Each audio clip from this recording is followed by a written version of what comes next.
Conflicto en Colombia. Antecedentes históricos y actores. La historia de Colombia en los últimos 60 años ha estado marcada por el conflicto armado en sus inicios, la desigual repartición de la tierra y la falta de espacios por participación política.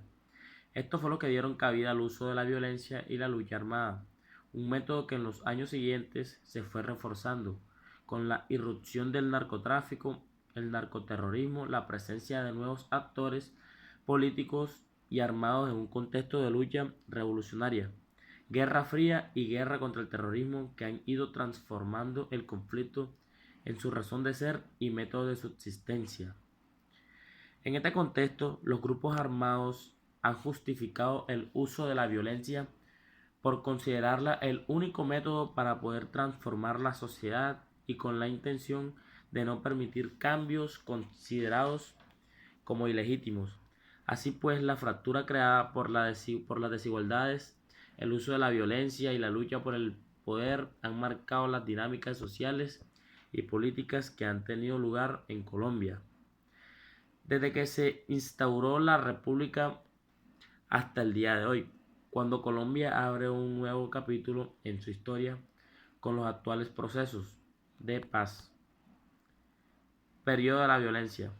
En el siglo XIX el Partido Conservador y el Partido Liberal de Colombia se institucionalizaron. El primero se caracterizaba por tener una agenda continuista del sistema social y político que protegía los intereses de la clase adinerada, mientras que el segundo se presentaba como una alternativa reformada y defensa en los intereses de los comerciantes y grupos menos favorecidos de la sociedad. La lucha entre ambas fuerzas se evidenció a través de 54 guerras civiles, 14 de conservadores contra liberales, 2 de liberales contra conservadores y 38 de liberales contra liberales. El enfrentamiento terminó desencadenado en lo que se conoce como el periodo de la violencia. El Bogotazo. A inicios del siglo XX, los enfrentamientos entre liberales y conservadores, el auge de la violencia, los asesinatos y agresiones estaban a la orden del día. El contexto social y económico en el que se encontraba el país, la inflación e impacto de la crisis económica ocasionada por la Segunda Guerra Mundial, fomentó los procesos de radicalización de los movimientos políticos. El asesinato del candidato a la presidencia liberal Jorge Eliezer Gaitán, el 9 de abril de 1948. Este propició una ola de violencia en la ciudad de Bogotá, conocida como el Bogotazo, 1948, que pronto se extendió al resto del país. Se produjeron actos violentos, incendios a edificios públicos, destrucción de archivos, asesinatos a funcionarios, asaltos a comercios, atracos a las iglesias. En algunas localidades se establecieron tribunales populares, se produjo la destitución de alcaldes, fuga de presos y se formaron gobiernos revolucionarios. Frente Nacional.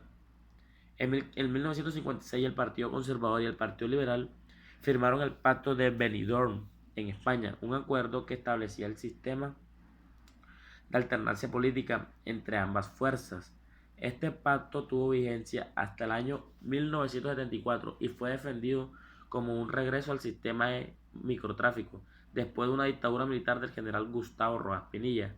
Sin embargo, el pacto incluía únicamente a los dos partidos tradicionales, razón por la cual se originó el surgimiento de movimientos opositores.